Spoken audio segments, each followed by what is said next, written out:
Universitas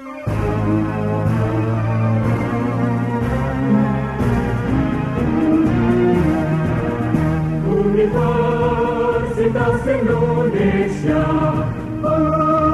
universitas kami di ibu kota negara, pusat ilmu budaya bangsa. Kami mahasiswa pengabdi cipta, belajar ilmu pengabdi luhur untuk nusa dan bangsa. Saya senang bertemu kembali dengan saudara-saudara mahasiswa program Pascasarjana Kajian Strategi Global Universitas Indonesia dalam pembahasan kita tentang metode dekonstruksi dari Jacques Derrida. Jacques Derrida, seperti kita jelaskan pada kuliah-kuliah sebelumnya, adalah salah seorang pemikir postmodern terkemuka. Dia sangat terkenal, banyak mempengaruhi kajian strategik, kajian-kajian yang berkaitan dengan sosial budaya terutama sekali, yang berkaitan dengan permasalahan postmodern dan kajian sosial budaya kontemporer. Derrida kita akan jelaskan di sini tentang pemikirannya tentang metode dekonstruksi, karena metode dekonstruksi itu banyak sekali digunakan oleh riset untuk kajian S2, S3, terutama tesis, disertasi, S1. Banyak sekali sekarang menggunakan metode Derrida ini. Saya ingin sebenarnya menjelaskan pada bagian awal ini ada foto dari Jacques Derrida, dan fotonya sepertinya memang menatap tajam ke depan.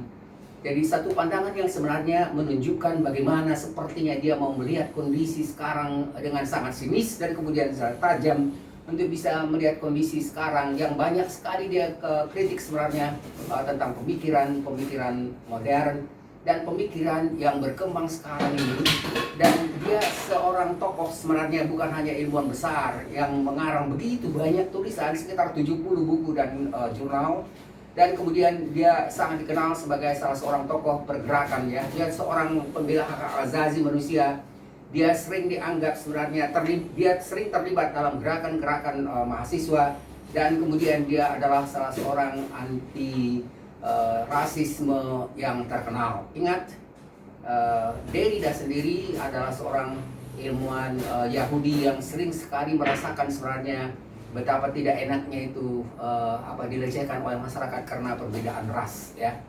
Jadi dia juga melakukan kritik yang sangat tajam sebenarnya terhadap Amerika, yang dikatakan Amerika itu sebenarnya salah seorang serangan-serangan Amerika itu ke dunia Islam, terutama sekali Timur Tengah.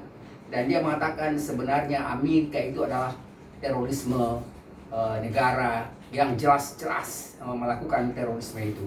Jadi dia bersama pemikir-pemikir lain, misalnya seperti Noam Chomsky, seorang ahli filsuf dan linguistik terkenal dari Amerika dan masih hidup sekarang. Kalau Derrida sudah meninggal tahun 2004.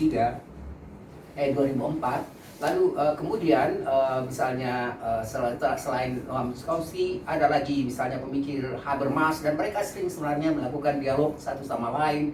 Ini adalah filosof-filosof terkenal yang memang sangat memperjuangkan tentang hak asasi manusia dan menolak adanya misalnya apa yang kita sebut tadi dengan pandangan-pandangan yang sangat etnosentris, ya.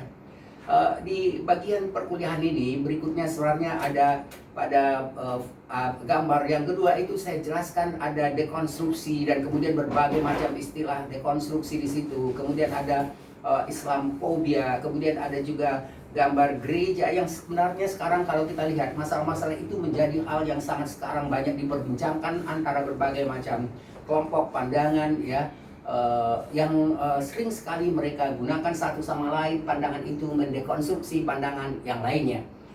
Yang berikutnya ada foto yang ketiga di sini sebenarnya satu lukisan, ya. Yang satu adalah lukisan abstrak, ya. Jadi ingat, pada pemikiran positivisme ilmiah itu sering dikatakan bahwa positivisme itu kan ingin menggambarkan satu realitas itu seperti apa adanya. Dalam seni ini disebut sebagai seni realisme. Dan di sini saya buat satu foto yang sifatnya sebenarnya foto yang abstrak, itu menjelaskan bahwa sering sekali dikatakan bahwa begitu kita memasuki pemikiran dekonstruksionis itu mereka menjelaskan bahwa lukisan abstrak itu sebenarnya sebagai satu dekonstruksi terhadap lukisan realisme di dalam dunia seni. Itu sebenarnya sekedar pengantar untuk memasuki pemikiran dari Jacques Derrida yang sangat menarik ini, sangat menantang. Dan kemudian saya kemukakan tadi bahwa sebenarnya Derrida ini sangat terkenal dan terkemuka dengan metode dekonstruksinya. Dia lebih banyak membicarakan metode dekonstruksi itu sebenarnya bertolak dari karya sastra, ya. Kemudian dari karya sastra itu sebenarnya metode dekonstruksinya sendiri itu dipengaruhi oleh berbagai pemikiran filsuf besar seperti Nietzsche, ya. Dan ingat, Nietzsche itu adalah salah seorang pemikir yang banyak mempengaruhi sebenarnya dunia barat. Setelah tahun 1900-an, Nietzsche meninggal tahun 1900, dan pemikiran Nietzsche itu sekarang sebenarnya banyak sekali digunakan sebagai bentuk dekonstruksi terhadap pemikiran modern, dekonstruksi terhadap ilmu pengetahuan modern, karena Derrida sebenarnya Nietzsche menyatakan bahwa objektivitas yang dikemukakan oleh pemikiran modern itu sebenarnya itu ditolak oleh ditolak oleh Nietzsche dengan mengatakan bahwa sebenarnya ilmu pengetahuan termasuk positivisme itu adalah satu bentuk perspektif. Lalu tadi saya katakan bahwa ya pemikiran Derrida ini sebenarnya pemikiran yang menarik, ya. Dia melakukan dekonstruksi terhadap pemikiran postmodern, pemikiran modern, dan pemikiran Derrida itu sebenarnya dipengaruhi oleh banyak sekali pemikir-pemikir. Dia baca misalnya pemikiran filosof Yunani, tapi kita tidak lebih masuk ke pemikiran Yunani, kita lebih mengambil pemikiran-pemikiran yang berkembang pada pemikiran modern, terutama sekali misalnya pada pemikiran Nietzsche. Nietzsche itu adalah salah seorang dekonstruksionis sebenarnya. Artinya dia melakukan suatu bentuk dekonstruksi, ya. Dia mendekonstruksi, mendobrak pemikiran-pemikiran modern terhadap ilmu pengetahuan, di mana kaum positivisme itu mengatakan bahwa ilmu pengetahuan itu objektif, ya, tanpa dia menganggap netral, tidak masuk nilai, tidak ada masuk subjektivitas. Dan kemudian pada Nietzsche mengatakan bahwa pemikiran itu sebenarnya hanya satu bentuk perspektif. Dan pada Nietzsche sebenarnya sudah dikemukakan ada berbagai macam perspektif yang digunakan di dalam dunia ilmu pengetahuan. Dan ini nanti akan semakin jelas kalau misalnya kita membicarakan pemikir-pemikir dari positivisme, terutama sekali Thomas Samuel Kuhn, ketika dia mengukakan tentang apa yang disebut dengan paradigma ilmiah yang sudah kita jelaskan sebenarnya pada kuliah-kuliah sebelumnya. Jadi ingat, ada pengaruh dari Nietzsche, kemudian ada pengaruh dari Freud, ya. Freud itu ingat, ya, Freud itu sebenarnya sangat banyak mempengaruhi pemikiran postmodern, karena mereka sebenarnya mengambil gagasan Freud itu terutama sekali gagasan tentang id, ya. Id itu kan sebentuk bentuk irasionalitas. Jadi kalau misalnya pada pemikiran modern itu, ya, sangat dipengaruhi oleh pemikiran René Descartes tentang cogito ergo sum, ya, yang menekankan pada perlunya apa yang disebut misalnya tentang rasio sebagai sumber dan dasar bagi ilmu pengetahuan, dasar bagi filsafat. Kemudian Freud sebenarnya melakukan kritik terhadap itu, mendekonstruksi itu dengan mengatakan bahwa ada konsep id, ya, id, ego dan superego, dan pada Freud itu jelas sekali dia mengatakan bahwa sebenarnya itulah yang sebenarnya irasionalitas, hasrat itu justru yang dianggap dominan pada manusia. Id, ego, dan superego itu menjadi konsep penting pada pemikiran Freud, dan kemudian pada pemikir-pemikir postmodern seperti kita jelaskan pada kuliah sebelumnya, misalnya seperti pada Deleuze, Guattari, kemudian juga misalnya Frederick Jameson, kemudian pada Frank, mereka mengungkapkan tentang apa yang kita sebut pentingnya misalnya dominasi, irasionalitas, atau pentingnya atau dominasi dari hasrat terhadap manusia yang berkembang sekarang pada apa yang kita sebut sebagai masyarakat konsumer atau consumer society dan liminal economy. Gagasan-gagasan ini sebenarnya termasuk bagian penting dari pengaruh pemikiran dari Freud terhadap pemikiran dekonstruksi Derrida. Lalu kemudian ada lagi pengaruh pemikiran yang sangat menarik, itu sebenarnya dari salah seorang tokoh yang terkenal sebenarnya menggabungkan antara apa yang disebut dengan fenomenologi dan hermeneutik. Ya, ingat kalau misalnya fenomenologi itu dasarnya itu dari Husserl, ya. Sementara hermeneutik itu sebenarnya sudah ilmu pengetahuan metode lama yang sudah bergerak dari pemikiran Yunani sampai pemikiran modern. Dan minggu-minggu lalu sebenarnya sudah kita jelaskan hermeneutika, terutama sekali hermeneutika kritis, critical hermeneutik dari pemikiran Habermas, ya. Dan pada pemikiran Merleau-Ponty sebenarnya dia mencoba menggabungkan apa yang kita sebut sebagai hermeneutika dan fenomenologi. Oleh karena itu sering sekali dikatakan bahwa tokoh Merleau-Ponty ini dikenal sebagai tokoh untuk metode fenomenologi hermeneutik atau hermeneutika fenomenologi.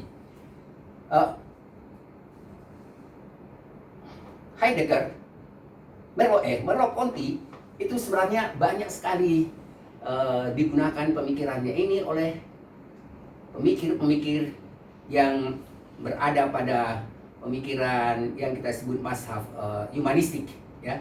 Pada mazhab humanistik sebenarnya mereka menggunakan pemikiran atau metode dari Merleau-Ponty ini karena dia mengatakan bahwa manusia itu sebenarnya adalah gabungan perpaduan antara tubuh dan jiwa. Dan kemudian kalau misalnya kita mengatakan pada psikoanalisa mereka lebih menjelaskan tentang bagaimana misalnya suatu tindakan atau penyakit atau stres itu berasal dari permasalahan bawah sadar tentang dan itu tidak bisa dilihat, ya. Dan pada behaviorisme lebih menekankan pada objek atau dimensi yang teramati secara langsung melalui laboratorium yang sederhana. Sementara pada fenomenologi hermeneutika dari Merleau-Ponty justru dia mengatakan manusia itu sebenarnya perpaduan antara tubuh dan jiwa. Oleh karena itu, apa yang sering kita lihat sebagai tindakan seseorang yang bisa kita amati itu tidak bisa dilepaskan dari dimensi kesadaran, dimensi roh, dimensi tujuan, makna, dan motivasi. Oleh karena itu sebenarnya dia mengatakan bahwa manusia itu sebenarnya adalah perpaduan dari dimensi dalam dan dimensi tubuh atau dimensi luar. Pengaruh-pengaruh yang banyak sebenarnya masuk pada pemikiran dari Jacques Derrida ini mempengaruhinya, dan itu terlihat jelas pada begitu banyak tulisan-tulisan yang dikemukakannya baik melalui buku atau juga misalnya melalui jurnal-jurnal ilmiah. Derrida ini dia adalah salah seorang tokoh terkenal. Tadi sudah dikatakan dia doktor filsafat dari keluaran universitas terkemuka juga di Prancis, dan kemudian dia ini banyak sekali mempengaruhi pemikir-pemikir sekarang, terutama sekali postmodern, dan sering sekali dikatakan bahwa Derrida ini adalah salah seorang tokoh sebenarnya atau nabi postmodern itu.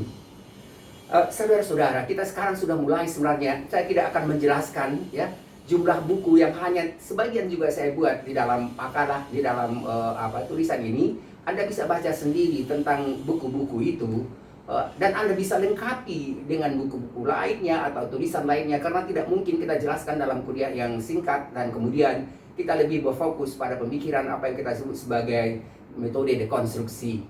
Sebagai pendukung untuk saudara sebenarnya, ada satu tulisan juga yang saya buat, ya, bukan hanya satu sebenarnya. Yang pertama tentang dekonstruksi Derrida itu atau pemikiran Derrida lebih luas, itu bisa Anda baca pada buku tentang postmodern theory yang sudah saya tulis, yang sudah saya lama sebenarnya itu dijadikan bahan-bahan kuliah untuk program S2, S3, juga S1. Saya pikir hampir digunakan untuk seluruh Indonesia karena memang buku itu sebenarnya buku-buku yang sangat laris, ya. Jadi penerbit mengatakan saya bahwa hampir setiap tahun mereka selalu terbitkan 3 buku yang berkaitan dengan permasalahan metodologi. Jadi saya katakan tadi, begitu banyak pemikiran Derrida yang disampaikan melalui buku-bukunya ini, dan saya tidak sempat untuk menjelaskan itu semua. Dan di sini pada kuliah hari ini kita lebih bicara tentang permasalahan metode dekonstruksi dari Derrida itu. Saudara sekalian, ya, tadi saya sudah menyinggung tentang metode dekonstruksi. Jadi sebenarnya metode dekonstruksi Derrida ini dia bertolak dari, ya, gagasan yang kita sebut di dalam metodologi, terutama sekali misalnya dari kajian sosial, budaya, bahasa, sangat kenal sekali dengan apa yang disebut dengan metode strukturalisme. Strukturalisme itu sebenarnya adalah aliran pemikiran yang berkembang, ya, asalnya melalui bahasa Ferdinand de Saussure. Kemudian juga nanti ada misalnya tokoh-tokoh lain yang berkembang, misalnya Lévi-Strauss yang menggunakan prinsip strukturalisme itu pada kajian sosial budaya. Kemudian ada Marx, itu juga sebenarnya Karl Marx itu juga disebut sebagai strukturalis. Kemudian Freud juga sebenarnya disebut sebagai strukturalis. Dan pemikiran-pemikiran mereka sebenarnya sangat mempengaruhi kajian sosial budaya pada era modern. Sekarang saya ingin sedikit menjelaskan tentang apa itu strukturalisme. Dan saya tidak akan jelaskan lebih luas di sini tentang strukturalisme itu, tapi nanti di dalam materi perkuliahan akan kami sampaikan pada teman-teman, ya, peserta yang S2, S3, atau misalnya teman-teman yang memang berminat untuk mempelajari tentang metode dekonstruksi Derrida ini secara ringkas apa yang dimaksud dengan strukturalisme, karena sebenarnya dekonstruksi itu adalah suatu bentuk, ya, metode atau cara berpikir untuk yang secara mendasar mengkritik asumsi-asumsi dan pandangan dasar dari strukturalisme itu. Tadi saya katakan bahwa strukturalisme itu sebenarnya dipengaruhi oleh pemikiran ilmu pengetahuan alam, ya. Jadi struktur, ingat ada struktur atom, ada struktur bangunan. Ya, ingat kalau kita bicara misalnya tentang pemikiran postmodern, arsitektur awalnya kita sebenarnya melakukan sedikit penjelasan bagaimana misalnya struktur arsitektur modern itu didekonstruksi oleh pemikir postmodern dengan mencoba untuk melakukan bentuk-bentuk arsitektur baru. Ya, tadi sudah saya katakan, mencoba untuk membentuk seni lukisan baru yang berbeda dengan pandangan realisme dalam seni. Jadi strukturalisme itu sebenarnya mereka bertolak dari asumsi bahwa pada realitas bahasa, pada misalnya pemikiran atau misalnya pada fenomena sosial budaya, itu ada struktur yang menentukan misalnya tingkah laku kita. Ada struktur yang menentukan masalah sosial budaya atau pada pemikiran Marx. Ada misalnya struktur yang menjelaskan atau menentukan pengaruh-pengaruh masalah sosial budaya pada pemikiran Lévi-Strauss. Saya hanya ingin sedikit menjelaskan apa yang dimaksud dengan struktur itu. Struktur itu sebenarnya adalah sesuatu yang tidak bisa kita amati secara langsung. Misalnya seperti struktur atom, itu kan tidak kita bisa diamati secara observasional, tapi dianggap ada struktur yang menentukan gerak atom itu. Ada struktur, ya, di dalam psikis seseorang yang menentukan baik tidak baiknya suatu tindakan menurut Freud. Dan itu dikemukakan, itu sebenarnya model tingkah laku itu ditentukan oleh dinamika antara id, ego, dan superego, ya. Jadi id adalah dimensi yang kita sebut tadi, dimensi tidak sadar. Kemudian ego itu adalah dimensi yang kita katakan sadar atau rasionalitas. Sementara superego itu adalah nilai-nilai yang membicarakan atau bertolak dari masalah etik dan moral. Jadi saudara-saudara saya lihat, jadi kalau misalnya pada pemikiran Freud yang mengatakan struktur id, ego, dan superego itulah yang menentukan tingkah laku seseorang. Sekarang kalau begitu, siapa yang pernah melihat id, ego, dan superego? Kan tidak pernah. Tapi ada struktur itu yang dianggap menentukan. Jadi itu sebenarnya inti atau gagasan dari strukturalisme. Dan kemudian yang ditolak lagi, asumsinya adalah ada struktur ini yang menentukan misalnya ilmu pengetahuan, yang menentukan realitas. Dan struktur itu dianggap sesuatu yang tetap, ya, permanen, tidak berubah. Memang struktur atom permanen, tapi kalau misalnya pada struktur sosial, bahasa, budaya, itu kan tidak seperti struktur yang terjadi pada atom, tapi struktur yang berbeda, yang bisa berubah karena ada perubahan konteks historis, sosial budaya. Oleh karena itu sebenarnya Derrida mencoba melakukan dekonstruksi terhadap pandangan-pandangan yang kita katakan tadi dengan pendekatan strukturalisme itu. Dan semua tokoh poststrukturalisme itu sebenarnya, ya, adalah tokoh postmodern. Jadi sebenarnya itu berhimpitan antara poststrukturalis dan postmodern itu. Jadi Derrida, Michel Foucault, François Lyotard, juga misalnya Deleuze dan Guattari, kemudian juga misalnya Jean Baudrillard, mereka itu sebenarnya pemikiran mereka sering sekali membingungkan orang karena para ahli-ahli yang melakukan kritik atau menjelaskan pandangan mereka, ada yang menempatkannya masih sebagai strukturalis, tapi ada sebagian mengatakan oh enggak, lebih dominan strukturalismenya atau postmodernisnya. Jadi tadi saya sudah singgung sedikit tentang pemikiran strukturalisme yang menganggap bahwa ada makna yang tetap, ada struktur yang tetap, ada makna yang tetap dan stabil. Sementara misalnya dekonstruksi menolak itu, dan itu sebenarnya salah satu prinsip dasar yang dikemukakan pada strukturalisme pada Jacques Derrida. Jadi saudara-saudara, tadi saya katakan kan kalau misalnya dalam pemikiran positivisme itu mereka menganggap ya teori itu menggambarkan realitas apa adanya. Jadi realitas itu hadir dalam teori kita. Realitas itu seperti representasi dari hasil riset dan penelitian kita. Jadi itu yang disebut sebenarnya pada pemikir Derrida tentang metafisika kehadiran. Jadi seperti hadir, realitas itu seperti hadir pada teori yang kita kemukakan. Derrida menolak itu, menolak adanya metafisika kehadiran. Ingat nanti mereka mengatakan bahwa sebenarnya makna itu tidak tetap, makna itu tidak stabil, makna itu bisa berubah, ya. Apalagi kalau misalnya kita menggunakan apa yang kita sebut misalnya dengan perspektif yang berbeda, kerangka teori yang berbeda, metode yang berbeda, itu justru sebenarnya akan ada perbedaan ketika kita misalnya mencoba untuk menjelaskan realitas dari perspektif yang berbeda itu, dan itu sebenarnya sudah kita singgung-singgung ketika kita menjelaskan tentang pemikiran dari pemikir-pemikir positivisme, terutama sekali dari pemikiran Thomas Kuhn dan Karl Raimund Popper. Saya pikir Anda perlu kembali sebenarnya membaca pemikiran Thomas Kuhn dan Karl Raimund Popper, karena mahasiswa S2 S3 itu sering sekali sepertinya kurang memahami bagaimana misalnya perbedaan antara fenomena sosial budaya dengan fenomena alam. Saya selalu katakan bahwa fenomena sosial budaya itu adalah fenomena hasil konstruksi kita.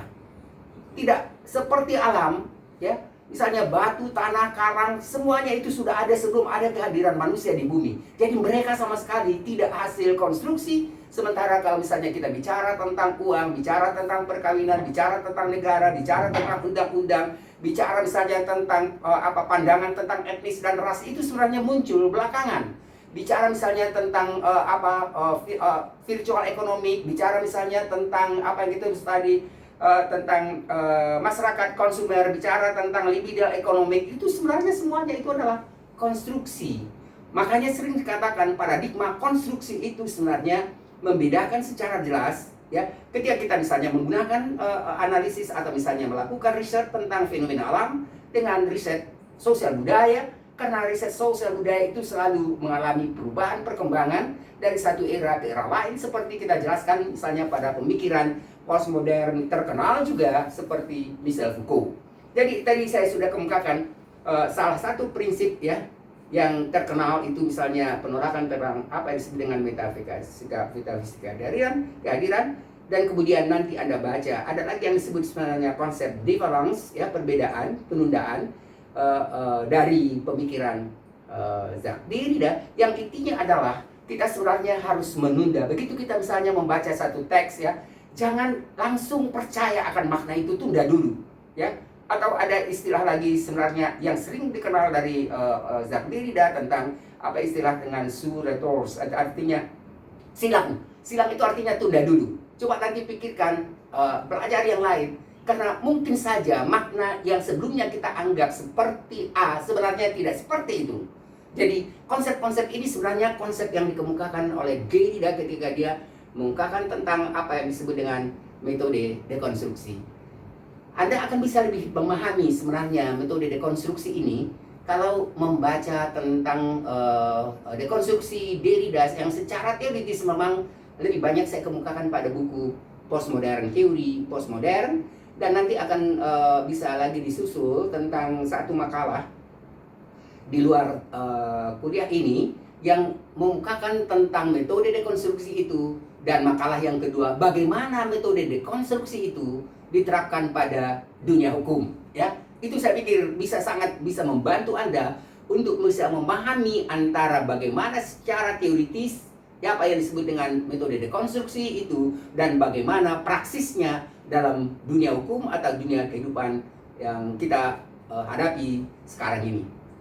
Saudara, saya coba lanjutkan untuk berikutnya ya. Jadi strukturalisme itu menolak makna tunggal. Ingat tadi dikatakan hanya ada satu makna pada pandangan positivisme, hanya ada satu metode, kemudian itu ditolak. Karena mengapa? Tadi kita sudah singgung itu ya, dengan konsep yang kita sebut menolak adanya metafisika kehadiran, menjelaskan adanya perbedaan, penundaan. Kemudian juga sebenarnya makna itu menjadi terbuka bagi siapapun pembacanya. Ingat, pada pemikir modern itu misalnya hermeneutika modern, mereka selalu bertujuan sebenarnya begitu misalnya Anda mengambil satu buku ya, mengambil satu buku misalnya dan kemudian Anda mencoba untuk menafsirkannya, maka tujuan Anda adalah bagaimana untuk bisa menafsirkan teks itu sesuai dengan makna yang dimaksudkan oleh pengarang. Jadi makna yang dimaksudkan pengarang itu sebenarnya itu dianggap sebagai satu makna objektif. Ya.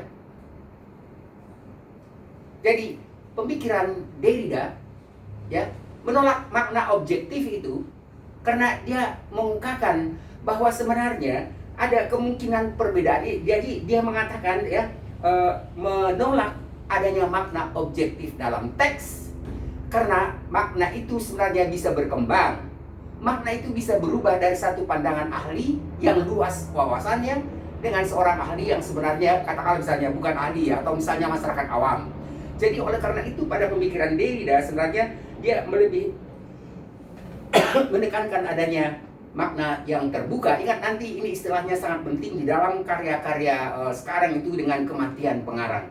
Ya, kematian pengarang itu artinya nggak usah kalau misalnya kita menafsirkan teks hanya mencoba untuk mencari makna yang dimaksudkan pengarang itu, tapi justru anggap saja dia sudah mati. Tidak perlu pikirkan dia, tapi kita sendiri mencoba menemukan makna baru di dalam teks itu. Jadi itu adalah satu bentuk dekonstruksi terhadap apa yang disebut dengan hermeneutika objektif, dan kemudian dekonstruksi lebih membuka ruang pada si pembaca, si penafsir untuk menafsirkan teks, ya. Tapi jangan bukan seadanya, semau-maunya. Ingat, Derrida itu sebenarnya adalah salah seorang pemikir yang sangat ketat dan menuntut adanya rasionalitas dan fakta, argumen yang kuat ketika kita mencoba untuk mendekonstruksi melawan pemikiran orang lain. Jadi kalau misalnya Anda sekarang misalnya mau melakukan dekonstruksi misalnya terhadap berbagai macam fenomena yang berkembang, misalnya Anda ingin melakukan misalnya dekonstruksi terhadap pandangan yang mengatakan bahwa saya Pancasila, saya toleran, yang lain tidak toleran. Itu sebenarnya itu adalah pandangan dua hal yang saling bertentangan. Tadi dikatakan bahwa dekonstruksi itu sebenarnya menolak cara berpikir yang kita sebut sebagai berpikir oposisional, oposisi biner.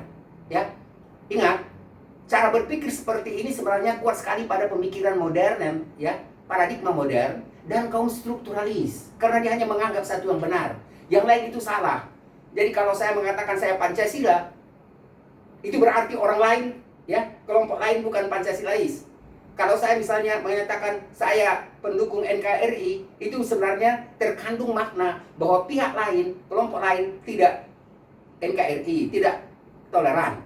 Pandangan-pandangan ini sebenarnya yang dikritik, ingat, yang dikritik oleh pemikiran Derrida karena dia sebenarnya sangat memberikan penghargaan pada perbedaan.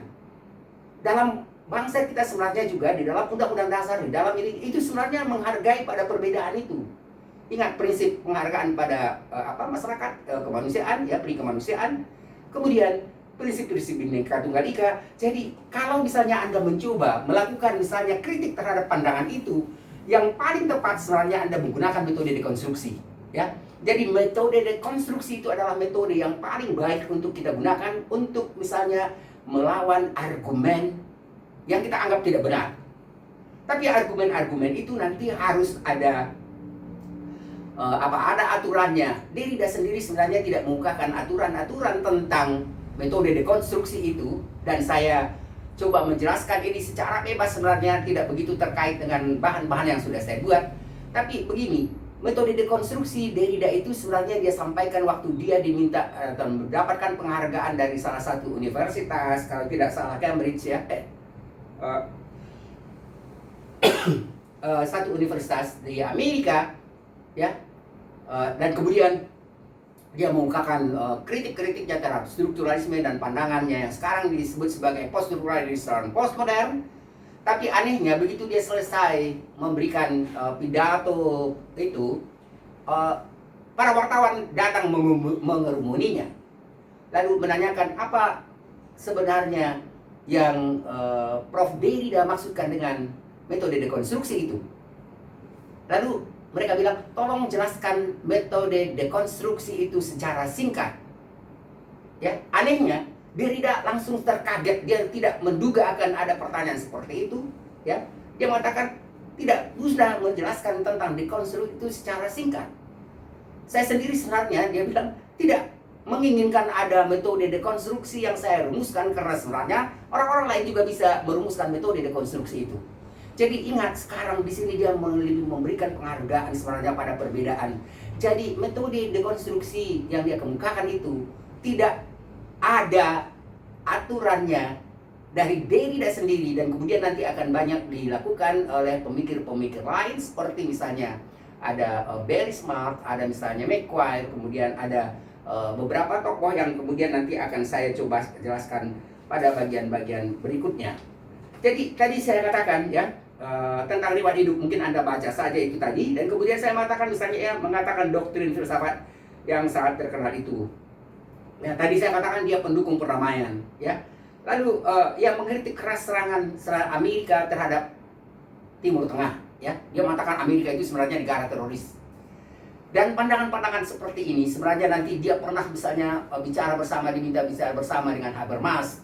Kemudian salah seorang pemikir yang paling kuat, yang paling keras mengkritik Amerika dengan menjelaskan bahwa Amerika itu adalah negara yang jelas-jelas teroris, itu adalah Noam Chomsky. Chomsky masih hidup, dia seorang ahli linguistik, dan dia adalah seorang filsuf yang sekarang memang dia salah seorang pemikir Amerika yang terkemuka, yang sering sekali sebenarnya melakukan kritik keras dekonstruksi terhadap pemikiran dan kebijakan pemerintah Amerika. Jadi saudara-saudara, Derrida sempat dipenjara karena kritik-kritik ini. Tapi alasannya, tuduhannya adalah dia terlibat dalam penggunaan narkoba pada penyebaran perdagangan narkoba. Tapi akhirnya sempat mengalami bagaimana pedihnya hidup di penjara. Tapi akhirnya dia dibela, saya lupa, oleh salah seorang tokoh, dan dia jadinya bisa keluar dari penjara.